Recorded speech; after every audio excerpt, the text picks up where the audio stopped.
Nicky Hawkins outside London Stadium, went to West Ham Fan TV. Dave, it was, mate, it was a poor performance to be blunt.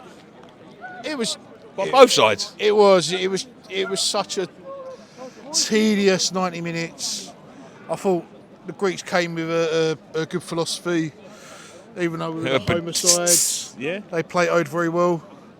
It was a good game of Socrates for the neutral, I'm sure. Yeah. Sorry, I'm just making puns. Yeah, I know. I thought you was, mate. Yeah, they come with a good philosophy and all that sort of thing. Yeah. I thought both teams were poor. We're not sharp at the minute, and we've got some big players that are not performing. We got a lot of players that aren't performing. To be fair, the back of that, I don't think you can give anyone. If you're talking about man of the match, you can't give it to anyone. There isn't one player I thought that put anything above a 6 out of 10 tonight. I think if Olympiacos had a bit more confidence about them, and arguably, they need. If they had what we need, and an efficient number 9 up front, they probably would have fashioned something that they could have taken advantage from. We were lucky in the end, weren't we? I don't know if that was offside or not. I haven't seen it back, but when you look to the bench, they was convinced it was a goal. So I'm assuming it was miles onside. Hopefully, it wasn't. It's not a 90-minute any of us are going to watch back anytime soon. Well, I don't know how you're sleeping lately, but it might cure your insomnia if you've got anything. Jet lag I got at a minute, but it's a lovely tan though. Yeah, cheers, mate. It won't last long in this weather, I'll tell you that. Another 3 hours, I reckon. Listen, we got to be better for Sunday, because if we lose that game on Sunday, we find ourselves back hurtling towards the wrong way of the table, and he's under a bit of pressure now. I think he's under a lot of pressure. His time's come. This is the problem with Moyes, and I feel bad because he's given us the greatest night of my life as a West Ham supporter in Prague, but we can't carry on.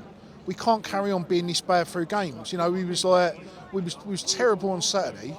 We absolutely gave it a Brentford, and then we've not been good tonight. We beat Arsenal's B team. It's a long run in it where Sheffield United we won, but I stood here after that and said it was a good 45, but the second half was tedious, took our foot off the gas. We've lost Everton. It's been two months now.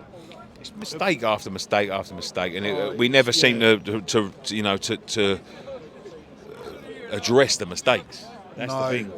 And it's so obvious that we had Skamaka who could score goals, was a number 9, and it's so obvious we're lacking that. And we got rid of, we didn't really give him much of a chance. We got rid of him. Sebastian Haller didn't get much of a chance, but has gone and succeeded elsewhere. We're still persisting with Antonio, who can't play beyond half an hour of football. He plays 30 minutes. He looks knackered towards the first half. He comes off. I think that game was screaming for someone like him today, though. I was surprised that he wasn't used. I was surprised at 20 minutes to go that we didn't bring Antonio and Suchek on and try and power through him a little bit and just have a little bit more impetus and a little bit more aggression, a bit more directness. I thought he was screaming out for it. It's nice to see Obama get a couple of minutes. It's nice for him to know what grass feels like, but there's nothing there up front. We just think, there's no one in this team at the moment you feel confident to score. Yeah. And I know Bowen's doing it away from home, but he's not doing it here. He looked a little bit short up front tonight. I thought he looked like he wasn't quite finding the space, and it's. I don't think Ben Rama's good enough. Cornet, come on, fucking hell. I forgot he existed. Yeah. It was nice reminder, wasn't it? That, I'm sure it's a nice reminder for Maxwell Cornet that he existed, to be fair.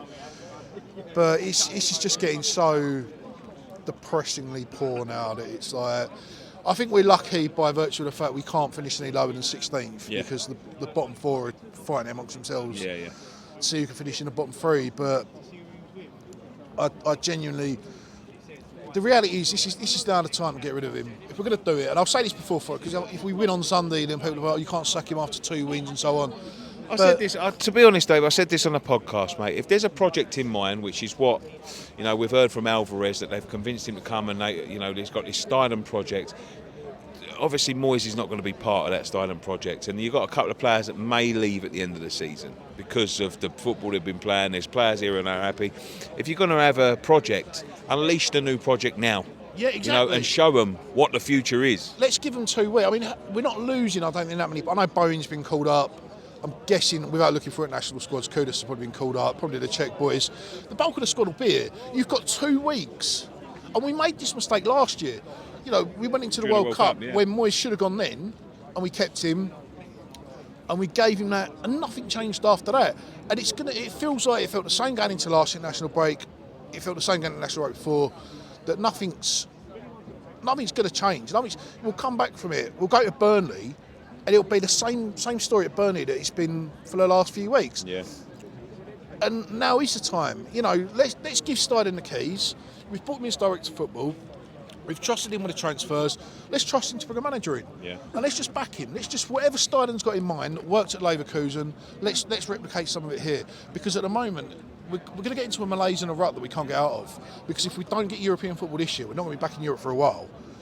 And if we're fighting down the bottom half, we finish 14th, 15th, 16th again, it's going to be... All the work's been undone. Exactly. Yeah, I understand, mate. But thank you very much. I know it's cold. I'll see you Sunday.